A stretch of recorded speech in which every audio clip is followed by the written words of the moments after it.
Hello, and welcome to Of the People. Today, one-man socialism or one-person socialism is another person's neighborliness. That's right. You heard it right. So Kamala Harris picks Minnesota Governor Tim Walz, much fanfare, to be her VP. Right. The first thing that comes to mind is Jews. If you're Jewish, you need not apply. So they clearly passed over the moderate Governor Josh Shapiro in Pennsylvania. We can argue whether he's really a moderate or not, but he's certainly more moderate than Governor Walz, if you look at his record. And they didn't want him because he was Jewish, and they were afraid of alienating clearly the let's call it the pro-Hamas vote in Minnesota, in Pennsylvania, in Wisconsin, right? So you're talking about clearly that, in the words of former Secretary James Baker, and we're going back years and years, and I am parodying him, is F the Jews, they're not going to vote for us anyways. In this case, the calculus has to have been F the Jews because they're going to vote for us regardless of who we pick, which clearly that's where all this went. But you sort of go through this and you look at the political calculus. Clearly, it means that they think that this election will turn on the Rust Belt vote in states of Pennsylvania, Minnesota, and Wisconsin. We can add Michigan. It's not a Rust Belt state, but I think, obviously given the Muslim population in Dearborn, I think that had to have been a calculus for all of this, right? So those are your states. The problem is, who is Governor Walz?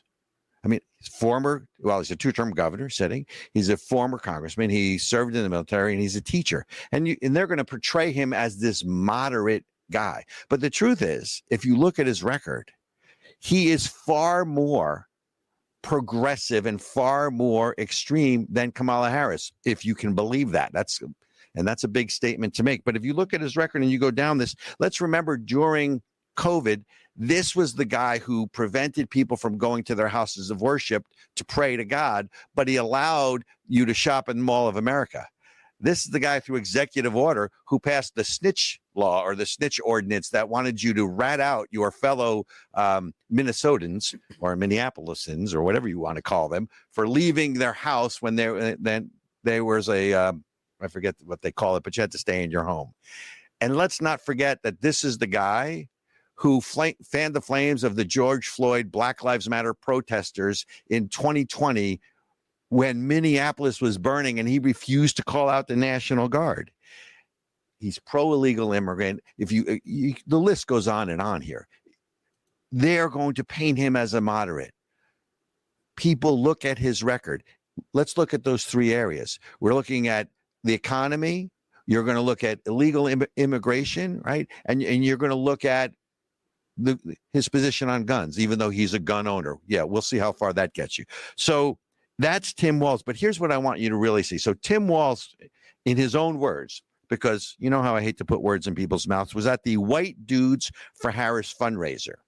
Now, if a Republican, Trump or anyone else, had a White Dudes for Republicans fundraiser, I cannot imagine the outrage in the faux outrage in the press, of course. So here's what Governor Walz had to say at that. And he said the following: don't ever shy away from progressive values. One person's socialism is another person's neighborliness. Now, it sounds so reasonable, doesn't it? And that's really the allure. It sounds reasonable. But he goes on to say that this is our moment. This is not just transformational for one election. This is transformational for several generations. And he is right about that.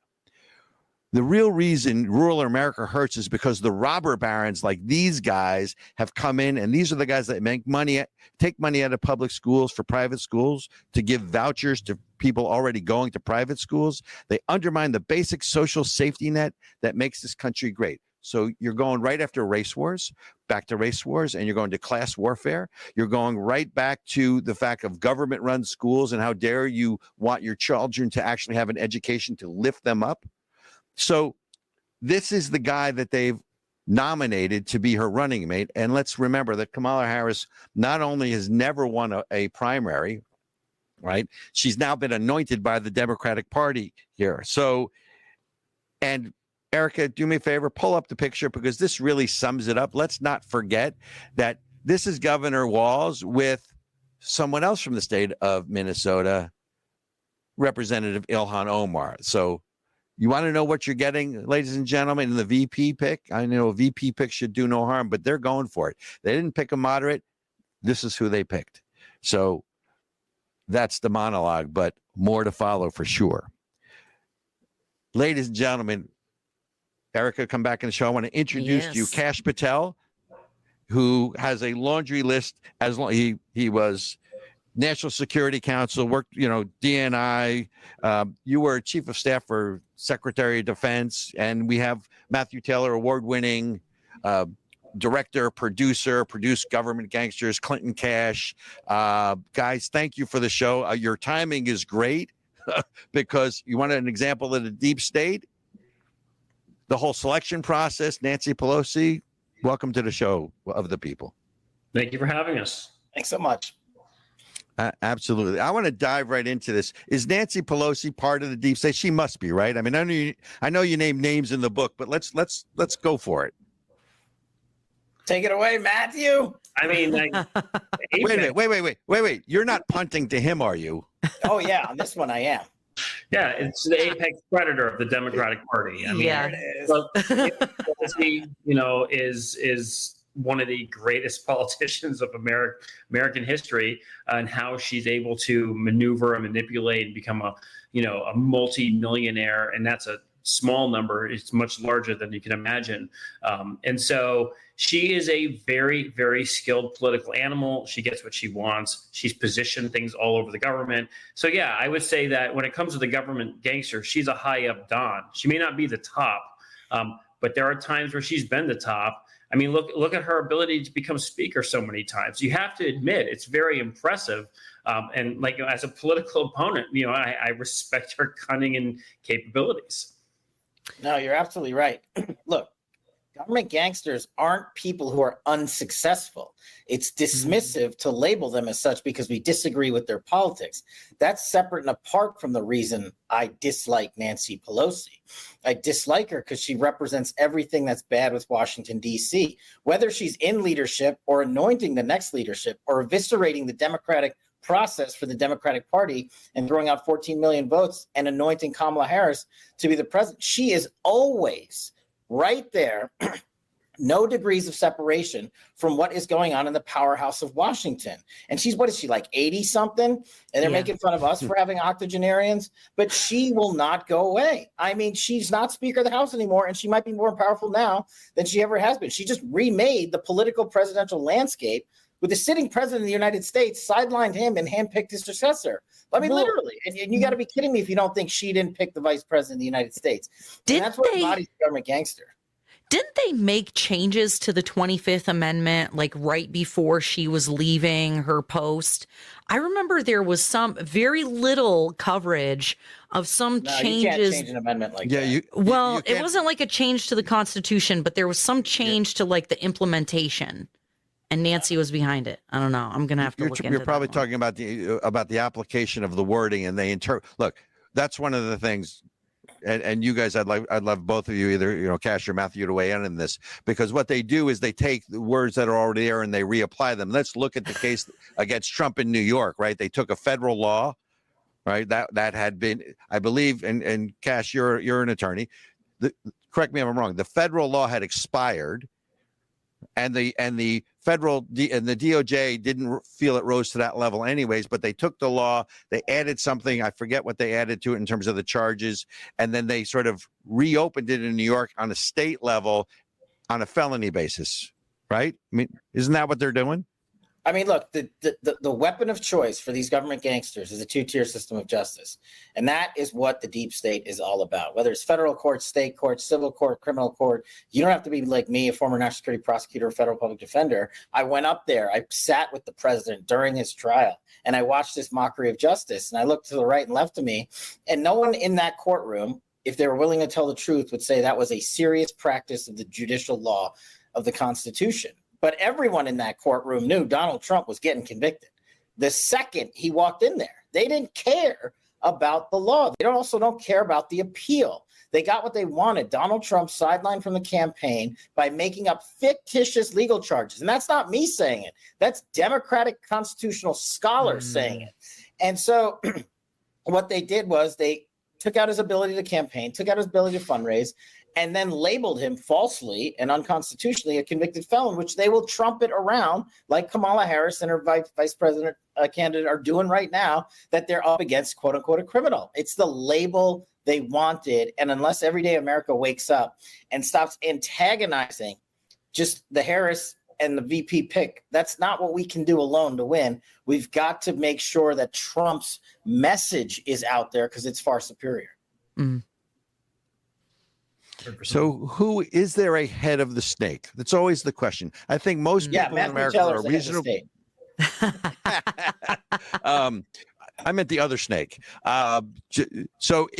Look, I think the average American right now, if they're reasonably objective, would not trust Washington. Would agree there is a deep state and an administrative state, and that it's not really left or right, but top versus bottom, right? Sort of the power elite. But the question is, because you referenced Nancy Pelosi, and I would say it goes back to Obama, who, by the way, is still in Washington and still, I think, involved in this process, if not the head of the snake. But my question is there a head of the snake?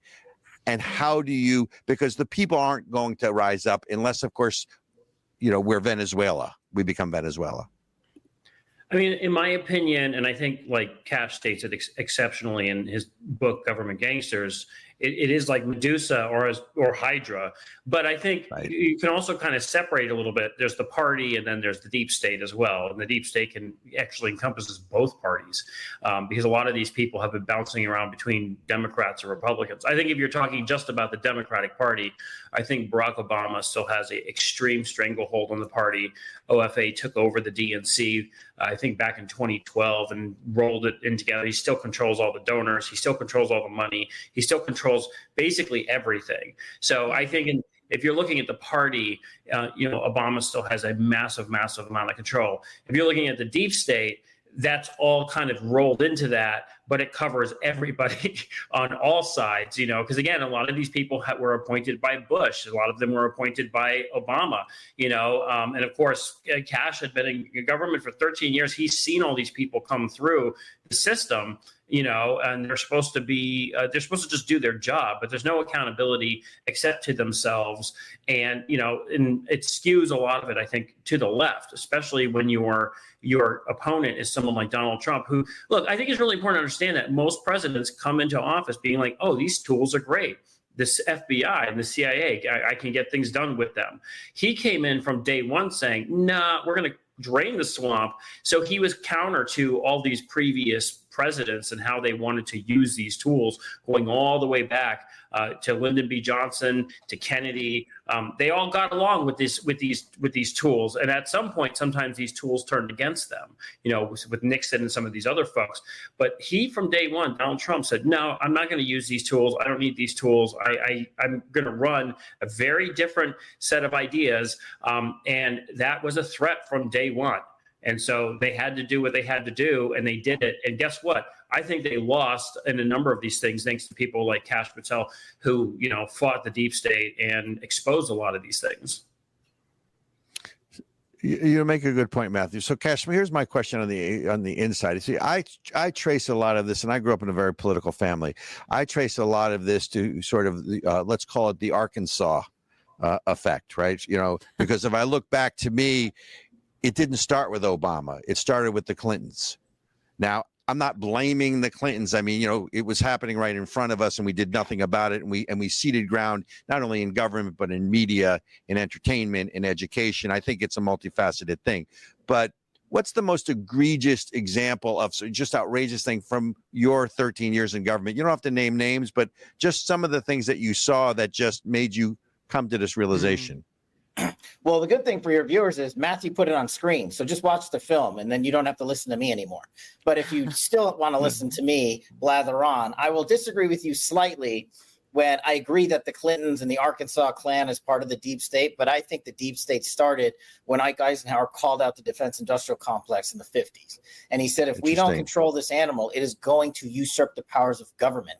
And not just the defense industrial complex, but everything a part of it. How government figures want to go in and out of Washington, D.C., and they want to get their golden parachute. And they want to go work on this private company or that board and come back and get rewarded for their corrupt activities in government instead of serving the people. So over those last 50, 60 years, we've encapsulated all of it in Government Gangsters, the film, and stitched together how basically you just move people in and out. It's not one face. It's not Democrat or Republican. And they're repeating the same playbook just with upgraded technology. So as bad as Russiagate was, and as horrible as it was for a political opponent to go overseas and purchase bogus intel and feed it to the FBI, then lie to a federal court to illegally surveil a presidential candidate, as bad as that was, they did it again with 51 Intel letter. They did it again with the insurrection narrative, which was never constitutionally grounded. They did it again with whatever version of Get Trump they're doing now, like, oh, we're going to give illegal aliens the right to vote. It's totally illegal, but they're going to do it anyway because they don't care. Now it's so in your face.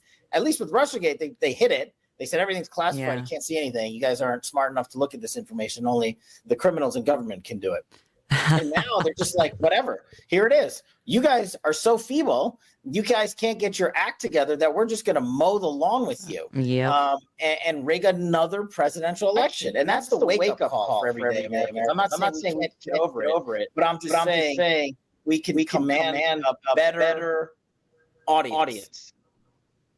I love it. Let's watch the trailer a little bit, and for the audience, for everybody watching, go to warroom.film.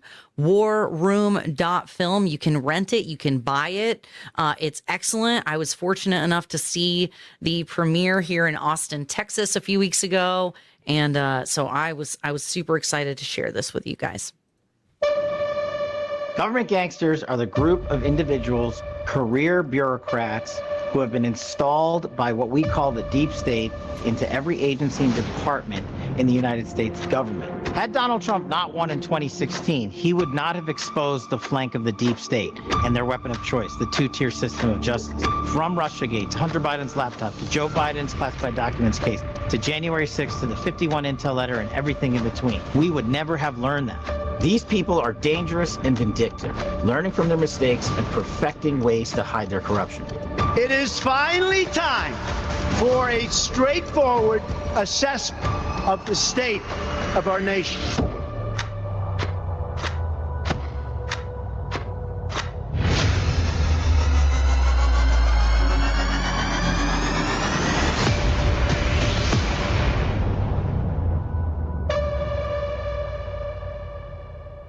So good, you guys. If you have been watching all of the nonsense that has been happening in our country for the last, I don't know, for a long time, but especially the whole Russiagate nonsense, this explains from start to finish kind of how it all happens. You hear all the players. And so when you're at Thanksgiving, before that, you guys, this will help arm you to have those coffee table, dinner table conversations with your friends and family, because you don't want to be on the sidelines this year. You don't want to be up in the stands, up in the bleachers, complaining about how things are. You want to take action and do something about it. And this film will help you. You guys did such a good job. I love the edit. I was telling Matthew, as a film person, I was really impressed with the editing. You made a documentary. Yeah, that was all me. That exciting. wasn't Matthew. I did all the Those guys were. Let me tell you, those guys are talented. And what the audience doesn't know is they freaking did this in 100 days. They made a film. They edited it. They shot in multiple locations, and they literally finished it with Bannon when he was walking into federal prison. It's unbelievable feat what these guys did. That is wild. Yeah, that is 6 weeks finish time is outrageous. It is. And Matthew, now we know why you prefer to give speeches now rather than make film, because the stress level must have been off the charts. Yeah. I mean, I've done a lot of pressure films, but this one was definitely one of the hardest ones. But it's interesting because it's also hard because when you really dig into this information that Kash has in his book, it feels hopeless in some ways. But again, as I had said in our premiere, I think this is the manual of how you can break these people, because he did it. He did it. He stopped them. He exposed them. And the fight is not just Kash alone. As he says at the end of the film, everybody needs to be activated. Everybody needs to get in the mission. You don't have to put up with this. You don't have to be a victim to the deep state with unlimited power, unlimited reach, unlimited money. You can beat them. It's in the movie how to do it. And this is your time. We have less than 100 days till the election, and this is it. So watch the movie and learn from what Kash did, and take it to your communities, into your homes, and beat these guys. Yes, and vote Kash Patel for CIA director. Got my vote. Hey, I said AG. And by the way, but it's it's a presidential appointment, right? PASC, right? You know, but that's okay. Look, John Brennan. I mean, how do you put an avowed communist basically as the head of the Central Intelligence Agency? If there is one head of one appointment, I think Clapper's just a stooge. He's a smart stooge, but I think he's a stooge. I think that the other one is malevolent to me, but that's just my opinion. I have a question for you, Kash. So Donald Trump, let's project Donald Trump wins in November, right? And wants to, drain the swamp. And I would argue that one of the problems that he had the first time around in 2016 was that he didn't really drain the swamp enough. And some of the people he appointed that he thought would have been sort of with him on this, and let's call it the Republican establishment, really were working against him, right? So now, and then you have obviously the fact that a lot of the government employees, all the government employees are unionized. How do you go in and just start firing everybody? And obviously they'll take you to court. I mean, this would, not saying you shouldn't do it, but how does that play itself out really in real terms? You do what the duly elected commander-in-chief tells you to do. If he tells you to fire people, you fire people. It's a private business just the same. You wouldn't let people who break the law, break the rules, steal money, steal from you, corrupt your enterprise to continue working for you. You wouldn't give them a reward. And so this is promotion. It's not so much for me about, looking after the win. Right now, we got to look at how to win. And what we have to do is message this film out there. And the problem you highlighted is interlaced throughout this movie. Who's going to step up now that we've identified this amorphous deep state? And the great news is the bench totally exists. It's totally there. I know him, Matthew knows him. We all know great people who can step up to serve. That's the good news, right? The hard part is convincing Americans, showing them the truth that this deep state actually exists. It's not a right-wing conspiracy. It's not a mistake that Brennan and Clapper are both on the movie poster for Government Gangsters. There's only 8 people on there. We could have put 80. But these were some of the most devious criminal minds who weaponized intel, law enforcement, and defense for political purposes.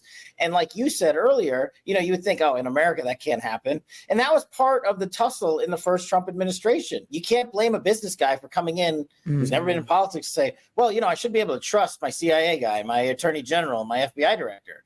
I shouldn't come to the presidency and tell me, my FBI director just lied to me and they lied to a federal court. My attorney general just buried evidence of innocence involving my presidential campaign. I mean, this is like sci-fi, right? Coup, really? Like to prove it. He entered the presidency under a coup, essentially. I mean, what else would you call that? So I think everyone learned. It's not just whether Donald Trump learned. I mean, I'll let him speak for himself, but I think everyone learned that, okay, we put a little too much faith in the system. The system took advantage of it. And here's why. Here is like sort of the final piece of Government Gangsters, the film and the book. It's really simple. Trump is going to wipe them out if he wins. That's why they are terrified.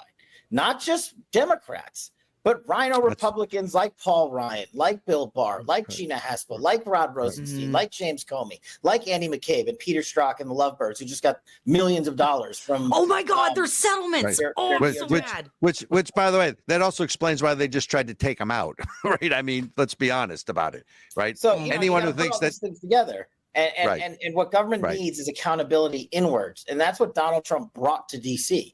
He exposed them. He started the accountability. And yes, it's frustrating that not everyone has been held accountable. But what these government gangsters know is that if he wins again, it's over for them.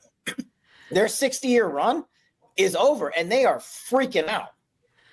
Well, unfortunately, what else is over is our time for your interview tonight, you guys. I want to honor your time. I know you have to get going because warroom.film is blowing up. I know you guys are doing press releases. You're out there talking to people. So everybody watching, warroom.film. Now, okay, I don't have it handy. Just holler out your Instagram, Matthew. Go. M.A. Taylor. That's my Instagram. That's where I'm posting all sorts of fun stuff. There's some behind the scenes pictures. M.A. Taylor? M.A. Taylor. And it's the only one, you guys. He's only on Instagram. And then Kash, you're only on Truth Social, right? Yep. At Kash. What is your Truth handle? I'm trying to remember it. At Kash. Really at Kash. At Kash. Okay, you guys. So fun. Thank you so much. Hard to figure out. You guys yes. Thank you. Come on again and stay longer. We have more to talk about. As many times yes. as you like. Thank you for having me. All right. Thanks, guys. Thank you, guys. And while we are hanging out, we are going to hear from our sponsor, Israel Appreciation Day. Oh, but before that, like, share, and subscribe. If this content has been meaningful for you, if you liked it, if you got something out of it, like this video, share it with your friends, and subscribe to this channel. It doesn't cost you a thing. Okay, now for real, we're going to go to Israel Appreciation Day. Why Israel Appreciation Day?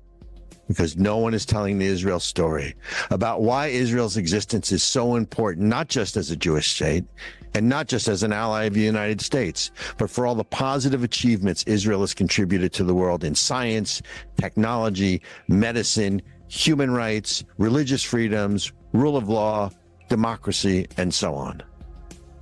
We need to start winning the public relations information war and change the narrative, especially among our younger generations. We need to get the information out there and arm those people who understand the seminal importance of Israel to the world. And being the Jewish homeland doesn't begin to tell that story of why Israel is so important. It's something we all can come together on, and honestly, it's something we all must come together on. It is imperative the general public understands the nature of the very special relationship between Israel and the United States and Israel's importance to the world. So please join us on September 18th as we celebrate Israel Appreciation Day. You'll also be able to find us live on all the streaming channels, including Roku, Apple TV, Dish Network, and others. Because never again is now. America came into being based on a shared belief and a common set of values. Unlike other nations that were bound together based on common ancestry, race, or caste, we came into being based on a simple and shared set of ideals. That the power of government is based on the consent of the governed. That life, the freedom to live life on our own terms in our own way, free from government interference, and liberty, our most precious value, and the pursuit of happiness, which means we are free to pursue that which we choose with the knowledge and courage to know that nothing is guaranteed to us in this life. Those values, America was founded on these basic inalienable rights. Freedom to pray to God in our own way. Freedom to think and speak freely without fear of punishment or harm. And freedom to gather in our places of worship and in our local taverns. And freedom to defend ourselves, our families, our homes, and our neighbors as we see fit. The American Center for Education and Knowledge is dedicated to protecting American exceptionalism anywhere and everywhere it is threatened. ASIC is a 501c3 and depends on your tax-deductible donations. Please help us continue our fight. Hell, and we're back. And never again is now. First of all, I do want to take a moment to thank Kash Patel and Matthew Taylor for coming on. Really would love to talk to them much more. But folks, you know, Government Gangster is a must read and it's a must see. The one question I didn't get to ask them, there are several, but one of them, Ericka, that comes to mind is, do they really think that the election is going to be free and fair? If and I believe that he's 100% correct, that they are in panic mode that Trump will win. which is why I think they tried to have him assassinated, right? Who they are remains to be seen. I'm not pointing any fingers, but at the end of the day, anybody who tells me that this 19-year-old kid outsmarted Secret Service, No. there's oceanfront property in Arkansas I'd like to sell you. So yeah, and I think that's what that's the same thing we see with all of the famous assassination attempts in history. Do you want me to believe that how many? What was it, like Lee Harvey Oswald or one of them was in? Who was it? No. Come on. Maybe it was the guy that tried to assassinate the president, Reagan. He might have been MK. John Hinckley Jr. Was he MK Ultra? Like a lot of these crazy people, it turns out they were like, tested on by the freaking CIA and crap like that. Like, I don't know. I just don't. I have an inherent distrust for the government. Where's my tinfoil hat? And you have a book that says reasons not to trust the government too, It by does. the way, which we both know. But so anyway, it's to Kash Patel and to Matthew Taylor. Thank you. Thank you. Let's bring them back on. Thanks for making that movie. Thanks for absolutely. making the movie. It's so good. So let's another aspect of the deep state to me is this whole process by which Kamala Harris was nominated, right? Which she really wasn't. She was appointed. But here's my question. Where is Kami? Because that's my new name for her. She's not Kamala Harris. She's Kami Harris, right? I mean, sort of a little double entendre there, right? She's Kami Harris, right? I mean, Kami Harris. Kami. I mean, look, you go from Robert to Bob. Everyone has a short nickname. I think her nickname should be Kami Harris. Don't you think? I'm into it. But where did she go? So she is anointed the nominee. And she hasn't had a press conference in 16 days, 17 days? No. So this is nope. Is this another rope-a-dope hide in the basement? Yes. Everybody knows that. Everybody called it. That this is going to be another Biden campaign, Biden-Harris campaign 2.0, where she just hides in the basement, because the more people see her, the more they dislike her. She has no charisma. She lacks authenticity. When you hear her record, you know that she's not a serious person. How do you get around all that?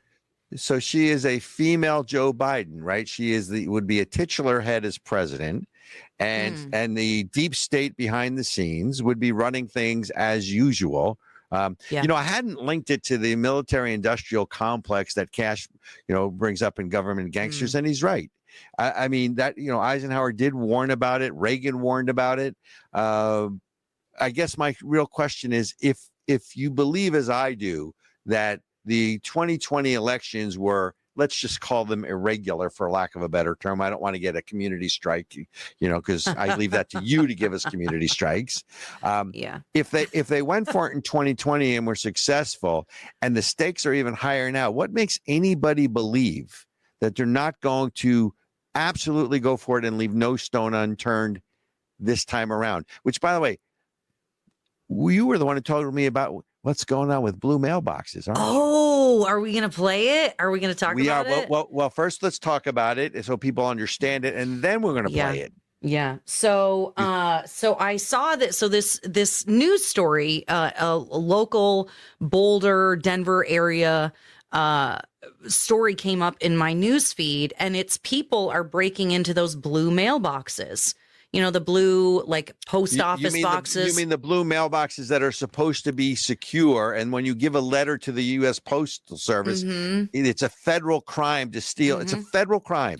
It is a federal offense. That's correct. To tamper with U.S. mail. So you're telling me, where is this happening? Let me guess. The blue mailboxes are only being tampered in the blue states? Well, actually, it's happening all over the country, but it's very bad in Colorado, particularly in the Denver area, a blue city that's overrun with illegal immigrants, cutting services to everyday people to accommodate illegal immigrants. So, is it a surprise that there is an increase in crime in the area? Probably not. So this is, so it's a story about people breaking into blue mailboxes. Now, we're going to talk about the consequence on our election, I think. Probably. Well, so let's first of all, you said there was a video, so let's tee that up while we're talking. But the thing that comes to mind to me is, right, this now takes ballot boxes to, stuffing ballot boxes and harvesting ballots and things to a different level. So they're basically upping their game in preparation for November's elections, is what you're saying. I'm just saying that it is convenient that people are stealing the mail when 70% of the electorate now has mail-in voting. And well, wait a minute. If they can open the boxes to take things out, can't they open the boxes to put things in? Oh, look at you making inferences about things. I don't want to look at could me. be possible. This is the thing. I mean, realistically, right? They can steal things or they can add things. So let's hear what's happening in Colorado. Dun dun. Okay, let's try this again. Mailboxes, but they also access mailbox banks inside apartment buildings, as well as those cluster mailboxes for an entire neighborhood. Boulder police, as you mentioned, telling us that suspect tonight is connected to a highly sophisticated crime ring using those keys. 40 cases, 4 months, and nearly $400,000 taken. I'm Taylor Hickam. I'm a detective with the Boulder Police Department, and I'm currently in the Special Victims Unit. Those numbers, just a glimpse at the mail theft operation she's uncovered in the city of Boulder. Other detectives, it's just been they've emailing me saying, hey, I got this case. Hey, I got this case. Each one of them connecting back to the blue USPS mailboxes around town. Officers were watching, waiting. And last Wednesday, they saw an individual drive up to the box, open it with a counterfeit key. An arrest was made and a search of the suspect's car uncovered more counterfeit arrow keys, IDs, and mail that didn't belong to him. None of us were. All right, ladies and gentlemen. So Ericka, where are they getting the keys? Yeah. Well, that's a great question, isn't it? So I thought they were sort of figured out a way to so clearly they're getting keys, which leads you to believe if they can get the keys, so can Democrat autocrat operatives, right? Is that the concern here? Absolutely. But Denver and Colorado are already blue. Where is it happening in states that are purple? It's happening all across the country. It just happened to be that this report is from correct. It's not being covered all over the country. Yeah, good luck finding this story everywhere. But the reporters in this piece talk about the fact that it is happening all over the country. There is a criminal ring. There is a criminal enterprise around stealing the mail and basically forging checks and doing stuff like that. So imagine what they can do and what havoc will be wreaked once millions and millions of ballots will be going in the mailboxes. Interesting. So right now it's a criminal investigation, and again, I didn't see this story, which, you know me, I see almost all stories. So where did you see this? Where can people find this information? Because, that's a real interesting issue, because if it's happening in, let's call them the battleground states, we talked about them in the monologue. Yeah. If it's happening in Wisconsin or Minnesota or Pennsylvania or Michigan, or maybe North Carolina, Arizona, or Nevada.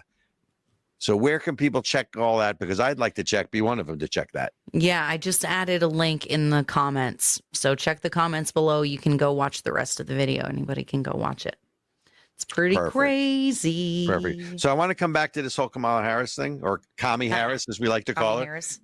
Kami Harris. Because this really is, with the pick of Tim Walz, they're going for it, right? Because this isn't like they picked somebody moderate. If you look at Walz's positions on things, and by the way, look at the Harris website. They don't talk about illegal immigration or the border. They don't talk about the economy. All they talk about is abortion or climate change or other things that push their agenda. Yeah. For all of this, they're clearly, and then you have Tim Walz saying, well, one man socialism or one person socialism is another one's neighborliness. So they're going for it. right? They are going for this with a radical choice Yep. of this guy, Governor Walz, who comes across as like this grandfatherly nice guy until you really sort of break down what he's saying.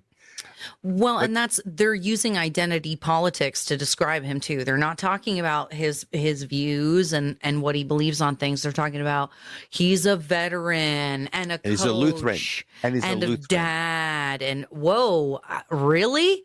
I didn't know Lutherans believed in abortion up to the point of birth and removing the genitals of children of minor age. I didn't know Lutherans were into that.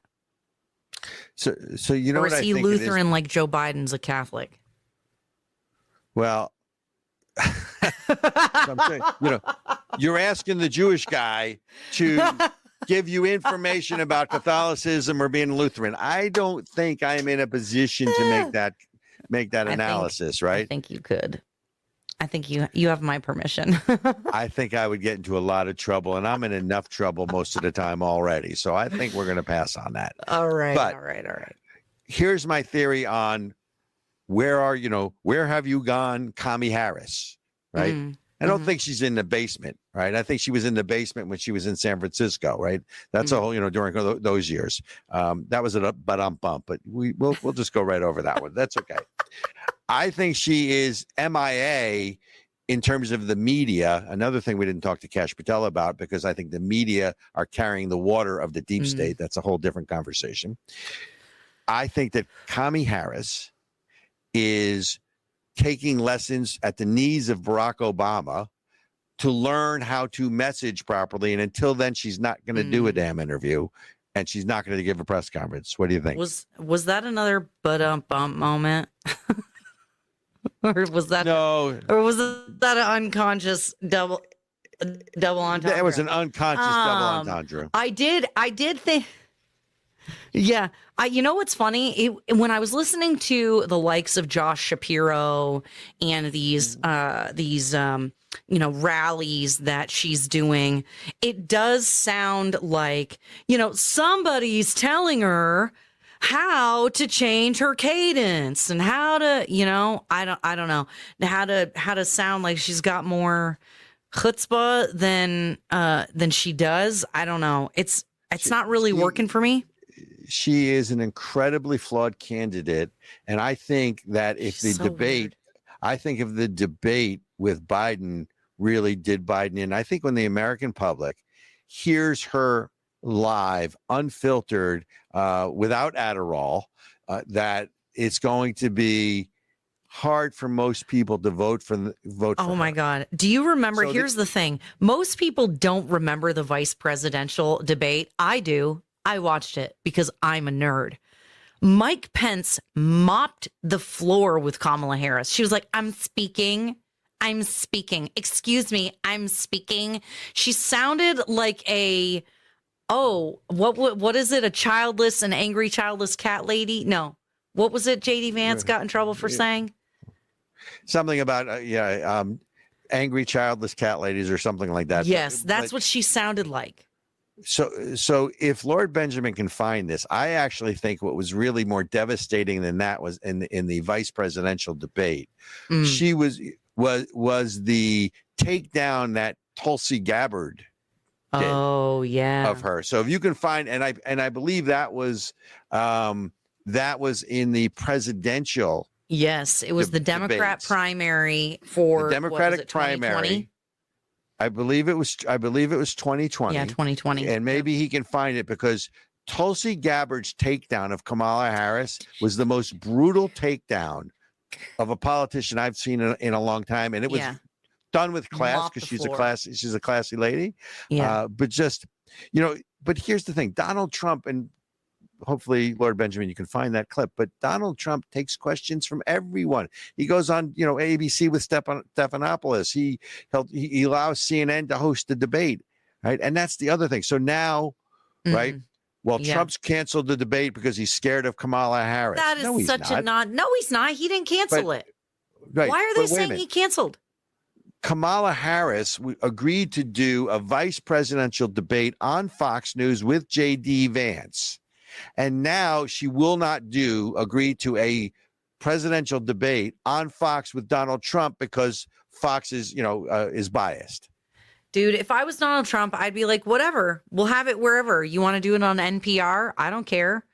Dude, did you see him manhandle the Black Reporters Association thing that he went to?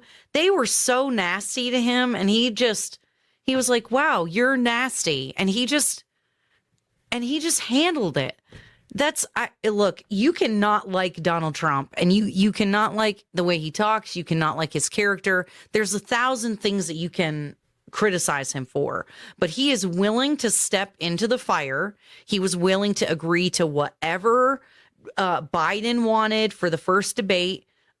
He has proven that he's willing to take it on. So, okay, so we've got the clip here. You start at the 4-minute mark with Tulsi Gabbard. Let's pull that up while you're pulling up. Look, I agree. The problem is really the media, because what will end up happening is the media will carry the water for the Harris campaign, like they carry the water for the deep state, where they will spin a narrative. Again, I believe George Stephanopoulos, you brought it up, was talking to Byron Donalds about questioning whether or not Kamala Harris was Black. Well, first of all, because she identifies with being Black, half Jamaican, half Indian heritage, that's who she should be, right? Yet on every form she used to fill out, and even San Francisco, I think it was the Chronicle, hailed her as the first Indian, or American of Indian heritage who was a U.S. senator. So, you can't have it both ways. Anyways, here's the clip of Tulsi Gabbard taking down Kamala Harris. To the broken criminal justice system that is disproportionately negatively impacting Black and brown people all across this country today. Now, Senator Harris says she's proud of her record as a prosecutor and that she'll be a prosecutor president, but I'm deeply concerned about this record. There are too many examples to cite, but she put over 1,500 people in jail for marijuana violations and then laughed about it when she was asked if she ever smoked marijuana. She blocked evidence. She blocked evidence that would have freed an innocent man from death row until the courts forced her to do so. She kept people in prison beyond their sentences to use them as cheap labor for the to keep cash bail system in place that impacts poor people in the worst kind of way. Thank you, Congresswoman. Okay, so folks, mopped her up. Folks, look up the clip of the Democratic. Look up the presidential debates during the nominating process, and you're going to see this clip of Tulsi Gabbard laying out everything Kamala Harris did in San Francisco when she was the federal prosecutor? I forget what she was, but in San Francisco. But she just destroyed her by just telling the truth. Frankly, that's who she is. And interesting note that Tulsi Gabbard's website suddenly just miraculously stopped working after that night. Her whole platform crashed, and she was the most Googled person of the night. Not only that, they scrubbed her from Google. They scrubbed her from Google afterwards. So she was the most searched until the next day when they scrubbed the algorithm and you couldn't find her. Yep. Right. So, anyways, I want to close. I know we're coming. I'm not heartened, but when you find someone hoisted on their own petard, or really, you see an example of the kettle calling the pot black, you have to highlight it and bring it out. Do you know who Max Boot is? Boot? Yes. Okay. Thank you. Yes. Max Boot is a Washington Post columnist, famous Washington Post columnist, who during the Trump years was one of the leading advocates of pushing this Trump is a traitor. Trump is influenced by Russia. Trump is, all these things that Trump, basically that he's a Russian stooge. It turns out, you're smiling. It turns out that his wife just got brought up on federal charges for being a foreign agent to South Korea. Right? So, he called Trump a foreign asset. Right. And I like to read these things. Right. So, well, hey, you accuse your enemy of what you're doing. Right. So Boot's wife, quote, an occasional co-author, The former CIA analyst and longtime Asia policy expert Sue Mi Terry, and I might have pronounced that wrong, has now been charged with 2 felony counts of serving as an unregistered agent for a foreign power.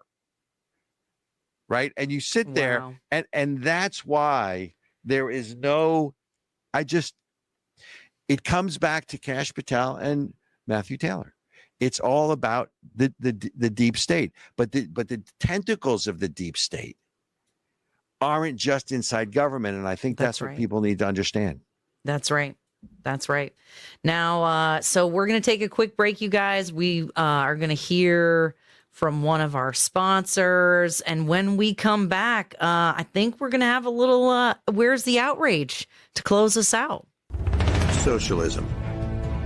The goal of socialism is communism. The world is quite familiar with socialism and the horrors socialism has brought with it.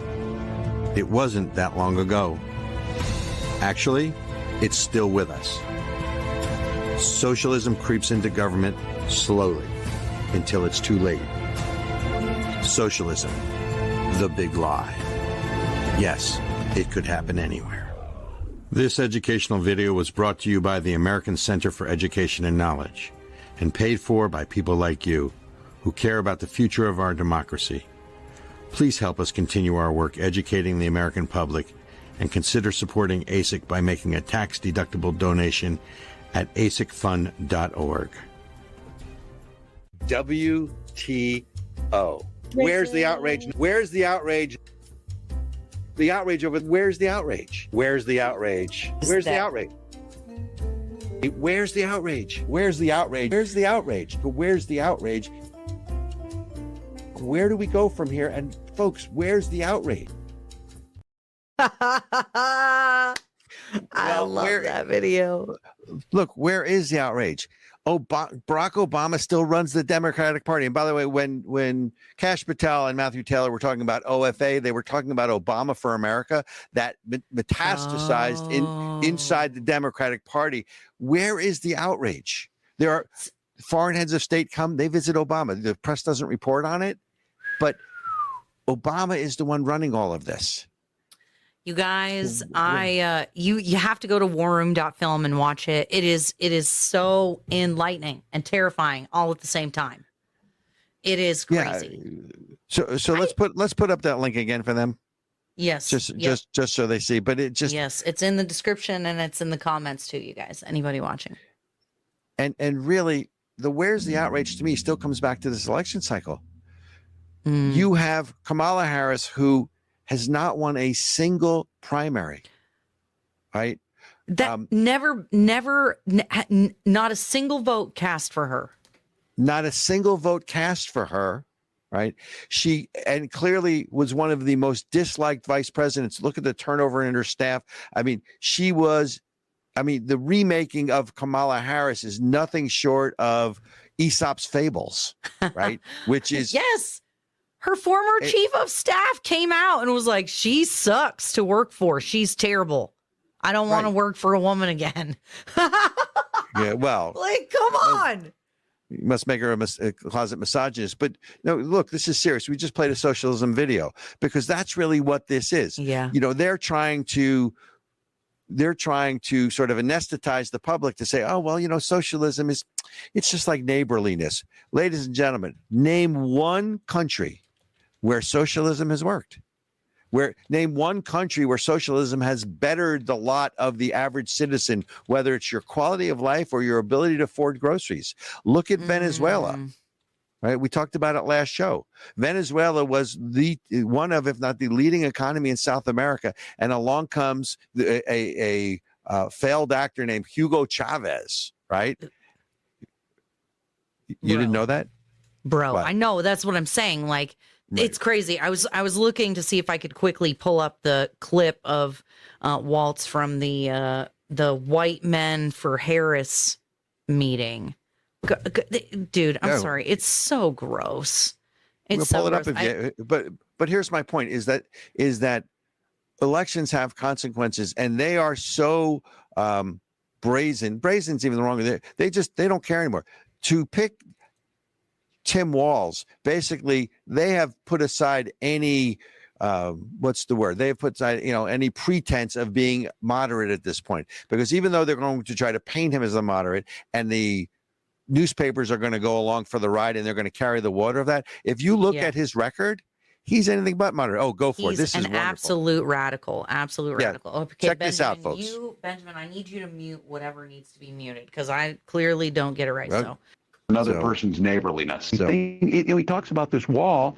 I always say, let me know how high it is. If it's 25 feet, then I'll invest in the 30-foot ladder factory. That's not how you stop this.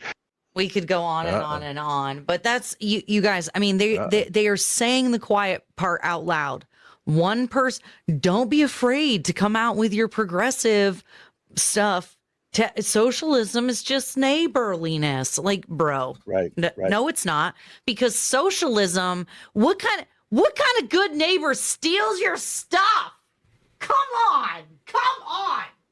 Yeah. But wait a minute. Come on, bro. Let's take down a video. So going back to the White Dudes for Harris event. Yeah. Here's what he closed out with, saying two things. He goes, how often in 100 days do you get to change the trajectory of the world? How often in 100 days do you get to do something that's going to impact generations to come? And here's the close. You ready? And how often in the world do you make the bastards wake up afterwards and know that a black woman kicked his ass and sent him on the road? Right? So you're playing the race card, but in a way that they're just telling you exactly what they're doing. 100 days. So we started from, we are 5 days away, ladies and gentlemen, from changing, from fundamentally transforming America. That was Barack Obama 5 days before the election in 2008. You now have the newly anointed vice presidential candidate basically saying we're 100 days away from changing the trajectory of the world. That sounds terrifying. But go back to Kash Patel. Right.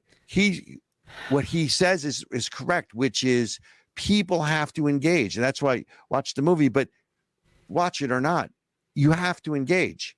Yeah. People have to speak up because they're going for it right in front of your eyes and right in front of our faces, and no one's doing a damn thing about it.